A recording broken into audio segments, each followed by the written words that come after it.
Wayfair's Labor Day clearance is on now. Right now at Wayfair, you can get up to 70% off everything home. Shop Wayfair's Labor Day clearance now through September 7th at wayfair.ca. Wayfair, every style, every home. Hello, that's me.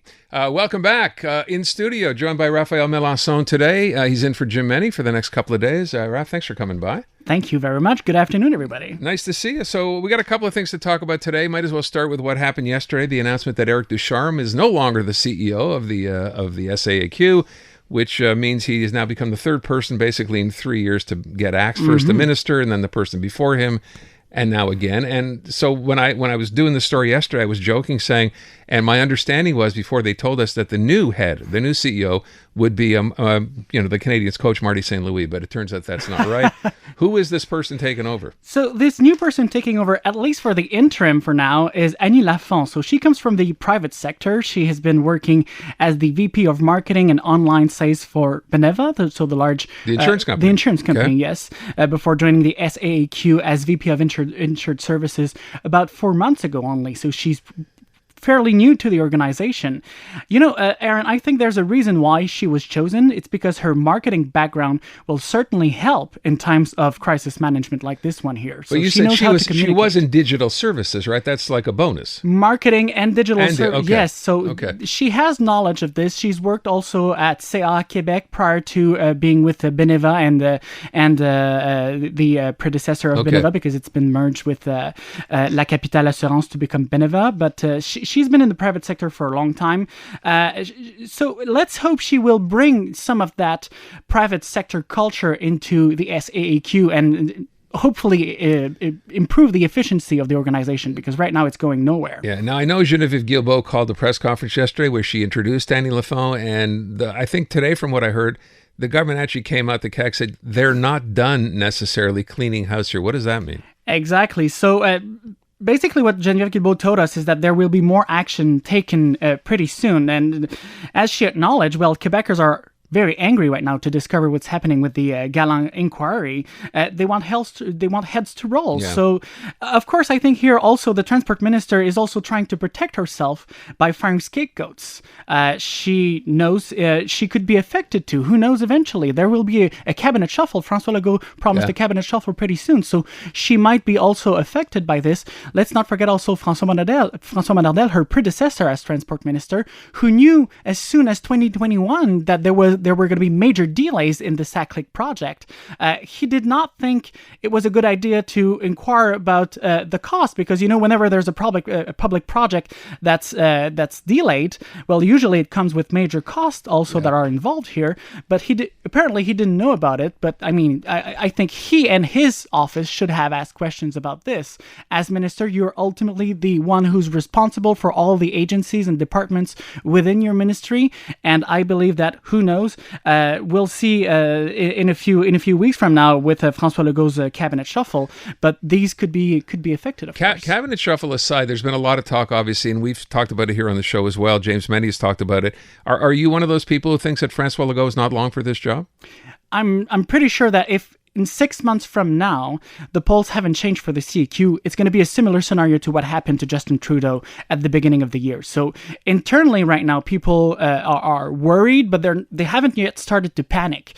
But eventually, the pressure will grow on the shoulders of François Legault, and he will have no other choice but to resign eventually towards the end of the year or beginning of 2026. Because if the CQ wants to hold a leadership convention, they have to do it quite swiftly in a few months during the spring, winter or spring, and then elect a new leader to be ready to lead that party into the next election, which will be held at the latest in the fall of 2026. See, the difference, though, between François Legault, and you're suggesting if things don't get better, he will be forced to or will resign.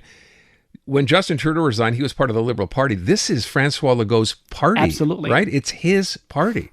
How's that going to work? Yes, but I wrote about that in the Gazette recently. It's because it's his party, he should be the one sacrificing himself right now. What's at stake here is not just François Legault's future as premier. Yeah. It's also the survival of his party, of the third way that he pushed so hard to create and become a reality. So he should sacrifice himself eventually if he sees that this is going nowhere. According to the latest projections, the CAQ could be left with 0 seats in the National Assembly. This would be a catastrophe, and I think he has to take the bullet and let someone else lead his party and hopefully try and save the most they can for this party. So you're talking about if things don't get better in 6 months, how much of a difference is how well they do or how poorly they do in Athabasca? Well, that could also add to the pressure he will be feeling on his shoulders for sure, because if there's a catastrophic result for him in Athabasca, if he finishes, let's say, 4th behind the Liberals, then questions will start to be raised internally, certainly, and maybe some ministers or some MNAs might be tempted to speak up publicly and ask for his resignation. You know, I was talking yesterday, speaking of parties and survival, if Francois Legault, his own CAQ, and he walks away, it's about the survival of the party. We were talking yesterday because I think there was a Leger poll that came out and showed support for the NDP. I mean, literally at historic lows, 13% of Canadians who said they would consider voting NDP. And the question came, and I think some pundits have raised it as well, it's not just about a party disappearing. They've been around since 1961.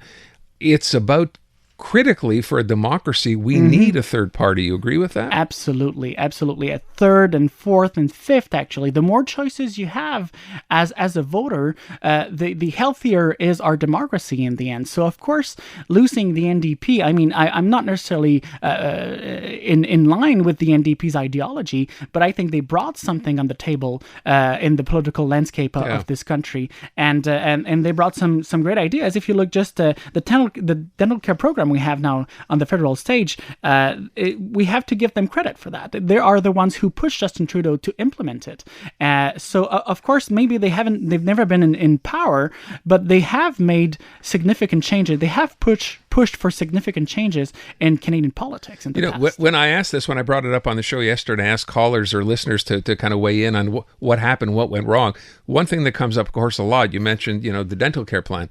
All that stuff about, the supply and services agreement signed with the government, then Jagmeet Singh making a big deal about ripping it up. Right. There was a lot of, we're going to do this if, and push never came to shove.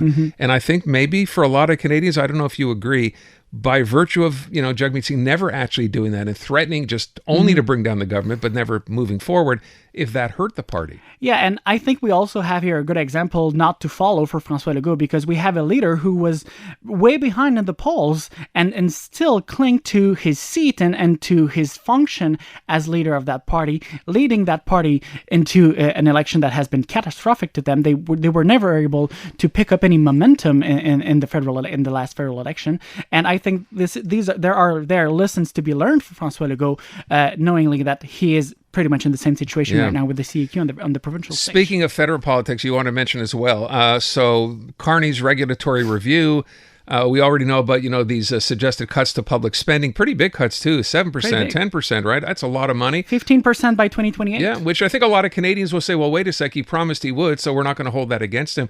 Your suggestion is he's moving a little farther from the left into the middle here, becoming more of a conservative? Well, he's certainly governing like a progressive conservative right now, not necessarily a full Poilievre-style conservative, but he is certainly picking ideas from the conservative program or the conservative ideological current, certainly. I mean, if you look at the announcement that they've done, they're now tackling what Carney calls unnecessary red tape to, quote, unlock Canada's full economic potential, make the government more efficient, make its processes more effective, so reduce bureaucracy, reduce regulations so that businesses can thrive. This is not really something we have heard under Justin Trudeau. So Carney is it's the same party that's been governing this country for 10 years now, but just the change in the leader, the change in prime minister shows a drastic change in the direction that this government is taking, and it's quite interesting to see. I would honestly say, as a former conservative staffer under Stephen Harper,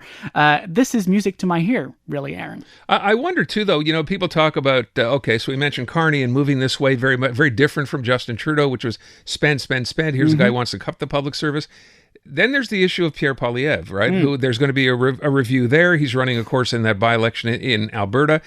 Is that a shoe-in as far as you're concerned? Because some people make the point, I think half jokingly, things are going so well for Mark Carney now. What's Pierre Poilievre going to do to criticize some of this stuff, which is stuff he'd be pushing anyway? Absolutely, and it's really hard. It's a hard time right now for poor Pierre Poilievre because he's seeing his ideas being stolen. He's not even in the House of Commons right now to criticize the government. He'll get elected. Let's face it. It's going to be a ride in the park for him to get elected in Alberta. No worries there. But the thing is, right now, if you look at the polls, like 2 weeks ago, Abacus Data published a poll. 52% of Canadians currently believe that the Carney government is off to a good start. 48% of Canadians right now have a positive impression of the Prime Minister, and most of all, 1 in 5 Conservative voters approve of the Liberal government's policies right now. So it's a hard time for the Conservatives, certainly. Pierre Poilievre, you're saying, is a walk in the park to win in Alberta, you think? I think it's going to be an easy one. Well, it's the Conservatives in Alberta. So, I mean, I don't see anywhere where the Liberals could pull a win in this riding, honestly. It's a stronghold. I heard a woman who's an independent. I think her name is Bonnie Crombie, whatever, running as an independent. She was pretty good when I heard her on one of the programs recently. And she says, you know what, it's kind of wrong for the guy to have given up his seat. Right, for Pierre Poilievre to just waltz in and win. I wonder how many people look at that and go, you know what? I kind of agree with her. Sure, so who knows? I mean, the Conservative Party has a strong electoral machine. They're going to put all the resources and the efforts they have behind their leader right now. They're getting at the vote strategy is strong. I'm pretty sure this is an easy one to pull for Pierre Poilievre in Alberta. And most of all, the Liberals want him also to be in the House of Commons.